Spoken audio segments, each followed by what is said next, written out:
Tom Verducci here on the Rich Eisen Show, MLB Network, Fox, Sports Illustrated. The two parts about that report that I'd love to talk with you about here. Number one, that Hinch was portrayed by the commissioner as being a reluctant, observer of all of this, and destroyed two pieces of equipment to express his displeasure with what was going on in his own organization that he could have stopped with just one wave of the hand. Why didn't that happen? You know, Hinch, what happened with him, Tom?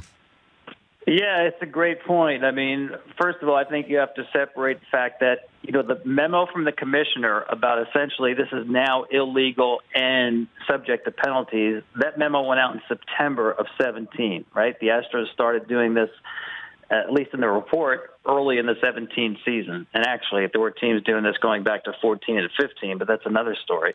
But anyway, that's the warning in September. So at that point, you are obligated at that point, knowing the team's facing harsh penalties, before you might think nobody's watching and other teams are doing it. But at that point, you have to shut it down. Why he didn't do it at that point? Well, first of all, the memo that went out there, Jeff Luhnow got and did not circulate it among the team, and did not walk downstairs to the manager and coaches and say, we better be in compliance of this. That alone is a fireable offense. And the report does say that if Luhnow had done either one of those things, we would not be here today. And that's not giving A.J. Hinch a pass, by no means. He needed to really gather his team together and say, knock it off. And he didn't do that. Why? I think just clubhouse culture and what that's like to be down there. You have a core group of guys, a lot of veteran players. You have a coach in Alex Cora and a key player in Carlos Beltran who are at the center of this thing. You're upsetting your clubhouse culture. Now, that needed to be done. Don't get me wrong. Mm-hmm. I'm just telling you that as a manager, you're kind of caught between, let's face it, job one of being a big league manager today is what? Is having confidence in your players, getting your players to trust you and to connect with them. GMs use that term all the time about what they want in a manager.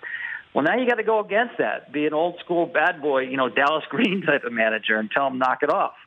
And he didn't do that. That's his fault. In no way am I excusing him, but you have to understand the environment down there in real time is a lot more complicated than it might seem. For more of The Rich Eisen Show, tune to Audience Channel 239 on DirecTV for free on BR Live or download the Rich Eisen Show app.